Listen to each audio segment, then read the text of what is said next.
ay kasama ko pa sa Senate of the Philippines. Ang aking kaibigan, ang aking kumare, Senador Amy Marcos.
Hindi dahil ako'y natatakot sa inyo, kundi dahil nalulungkot po ako.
Mandaluyong. Hindi ko alam bakit walang nagre-report sa akin tungkol sa kampanya. Sa totoo lang, masakit mang aminin, nung dinidisqualify na siya, halos papaboran ko na sana dahil may nagsumbong sa akin mula sa kanyang campaign team na gumagamit na naman siya. Nung sinabihan ko, siya at mga taong nasa paligid niya, nagkaisa silang tuluyan akong alisin sa kampanya na ako naman ang bumuo. Sinabi nilang gusto ko na siya ay mag-disqualify para ako ang pumalit. Hindi totoo yun! Iniisip ko ang kalagayan ng aking kapatid at paano siya magsisilbi kung ganyan ang kalagayan niya. Pero pinaparating sa akin na hindi siya lulong at minsan na lamang tuwing nagpa-party. Hindi ko maipaliwanag bakit gusto kong maniwala at hindi mawalan ng pag-asa. Noong nanalo siya, naging pinakamalayo na kami sa isa't isa. Maliban sa opisyal na takbuhan at kapag pumupunta yung nanay namin, hindi ako sumama sa loob ng 3 taon dyan sa Malacanang. Dahil lantaran na doon ang inuman, ang paggamit nila ng cocaine at mga bawal na gamot. Hindi ba nila nakikita, naririnig, kakaiba na siya magsalita, hindi na maintindihan kung ano-ano na sinasabi at wala na sa sarili. Nagtatago sa kabaitan niya ang pang-aabuso niya sa droga. At nagbunga na ito ng mga nakakapinsalang maling desisyon. Hinayaan niyang kumilos ang mga nakatalibot sa kanya. Yung mga umaastang presidente habang nilululong siya ng mga ito. Hindi na kami nagkausap. Sa harap ng publiko, pinipilit kong magmukha kaming maayos. Pero wala na kaming koneksyon. Hindi ko hinihiling na maunawaan ninyo ako, lahat kayo. Sa palagay ko, ang makakaunawa lamang sa akin ay ang mga pamilya may pinagdaanan sa adiksyon, sa inom, sa sugal, sa alak, sa bisyo, higit sa lahat, sa droga. Pagkat hindi ko siya nakakasama kung aking loob na ipasok sa institusyon, ipagamot, iparihab ko na yan. Pero tuwing maghaharap kami noon, hindi kaya ng aking kalooban na gawin yon. Tuwing magsasabi siya sa akin na magbabago na siya, hindi ko siya kayang iniisin. Hindi ko kayang ipagkait sa kanya magkakataon at pagbabakasakali, umaasa ako at laging nananalangin na sana, oo nga, nagbago na siya. Hanggang dumating ang 2024 at 2025, yung bisyo niya na ang dahilan ng pagbahak ng korupsyon, kawalang direksyon, at maling-maling mga desisyon. Walang accountability, wala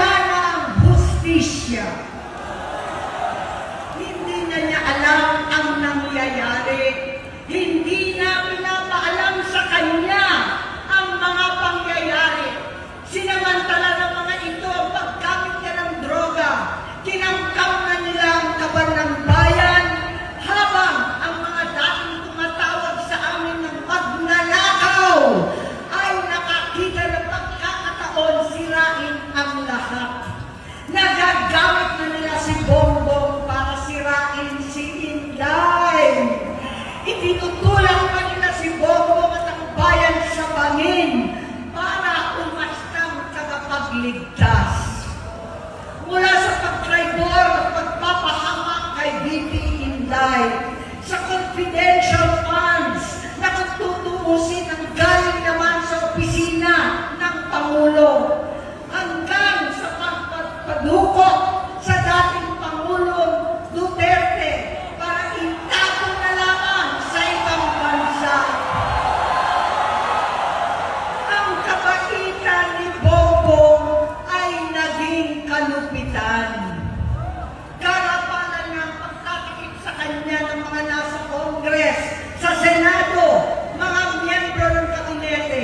Kitang-kita na ng taong bayan, wala nang puwang ang kahihiyan. Para bang nauulit ang bangungot ng kasaysayang dinanas namin noon.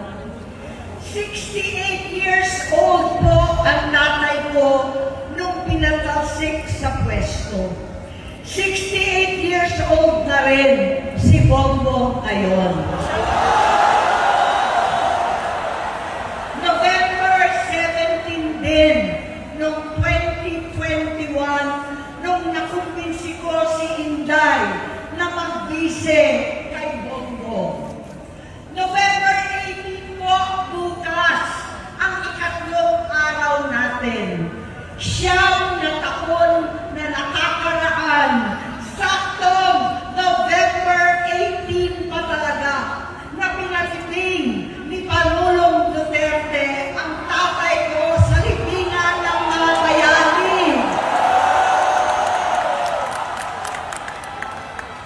Halo-halo na ang aking nararamdaman, pero alam kong ito ang dulo at hangganan ng aking pagtitiis at pananahimik.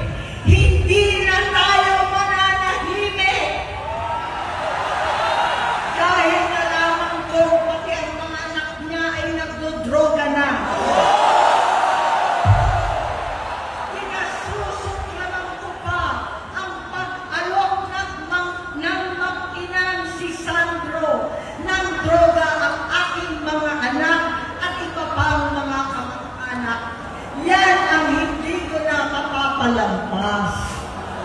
Sa loob ng halos 4 na dekada, wala akong ibang pinangarap kundi maipakita sa sambayanan na hindi kami masamang tao.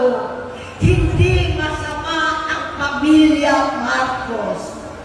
Gusto kong ibangon ang dangal ng aking ama. Sa pamamagitan ng nagpagtatrabaho para sa bayan, sinikap kong maging mabuting gobernador, tinakawan, senador. Hindi ako halos nagpapahinga para makapag-iwan sana ng legasiya na kapag sinabing Marcos, nabawi na namin ang tingin sa nakaraan. Ngunit sa kagustuhan kong maging responsableng anak, matupad ang pangako ko sa aking ama, nabigo akong maging mabuting kapatid. Naging mahina ako kay Bongbong. Sa kapulisan at sundalo, sa lahat ng mga leader at tagapagpatupad ng batas, siya ang Pangulo natin ngayon. Sinabi ko kung anong kalagayan niya ngayon. Tulungan niyo akong mapabuti ang kanyang kalagayan. Tulungan niyo akong matulungan siya. Hindi niya ako kalaban. Ang kalaban niya ay ang sarili niya. At nadadamay ang bansa sa laban na yan. Bilang senador at lingkod bayan, batid ko ang mga problema at gaya ng bayan, alam ko rin ano ang solusyon. Sa pagkakawatak-watak, patuloy na pamumulitika, pagnanasa sa kapangyarihan ng mga talunan naman, kaguluhan sa Mindanao, alanganing giyera sa China at Estados Unidos,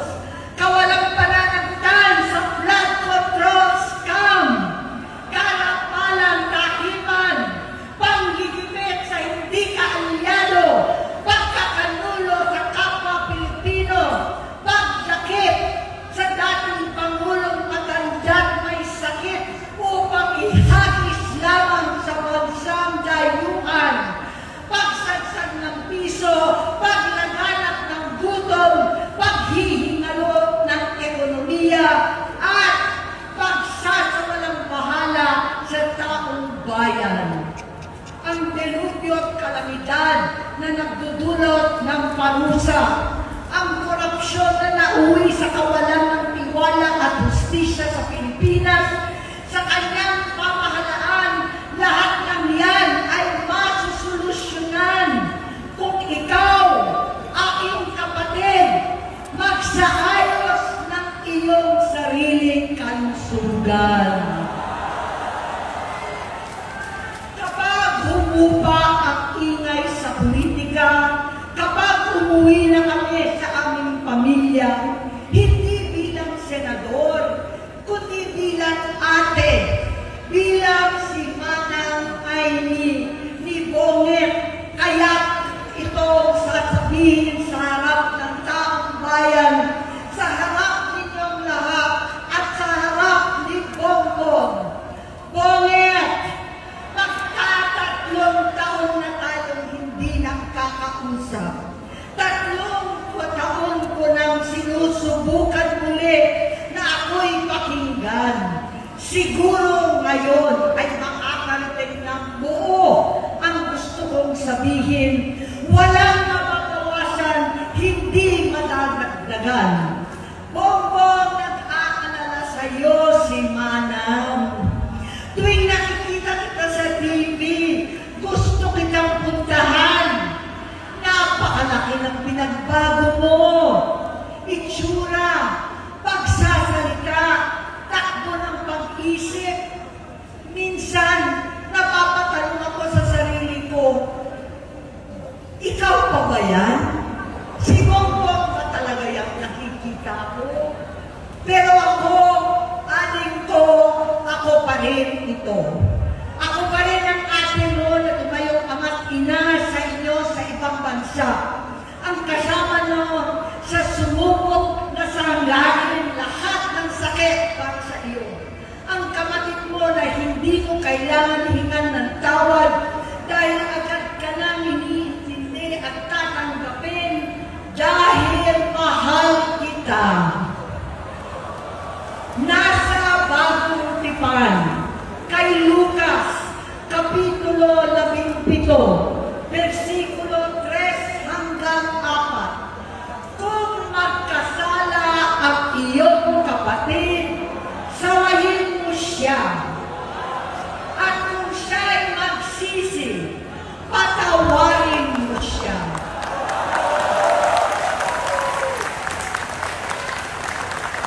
Tama na, ading ko.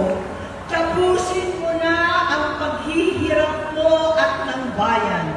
Gaya nung umalis tayo sa palasyo, kaya mo pa rin hawakan ang iyong kamay, huwag kang matakot. Malaki na ang dulot sa iyo ng droga. Sinisisi ko ang sarili ko dahil hindi ako nakinig sa mga sumbong. Hindi ako nakialam. Hindi ako maniwala. Pero hindi pa huli ang lahat. Tama na, ading ko. Magpahinga na tayo. Umuwi na tayo. Magpagamot, magpagaling at nangangako ako. Hindi ako malilingan, hindi ako magkukulang. Lahat ng kasama mo ngayon, hindi natin kasama sa pinakamadilim na bahagi ng buhay natin. Kasama mo sila ngayon dahil nasa taas ka pa. Ako at ang ating mga tunay na kapatid dito sa Luneta ang kasama mo kahit magdilim ulit ang lahat. Sa likuran mo ang iniisip at ibinubulong lang ang misyon. Unahin na natin ang kalusugan mo dahil sa adiksyon na bigyan mo ng malubhang karamdaman ang buong bansang Pilipino. Matatanda na tayo, sakitan na si Mami, alagaan na lang natin ang isa't isa. Kaliwat kanan man ang panghuhusga sa akin, malinaw sa aking puso na dapat mauna ang Diyos, ang bayan, pamilya at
tabi. Susuporta at hindi titigil manalangin kasama ninyo dito sa NETA at sa buong mundo. Dahil iyon naman ang tungkulin at ibig sabihin ng salitang kapatid, kapatid, mabuhay kayo, kapatid. Maraming salamat po.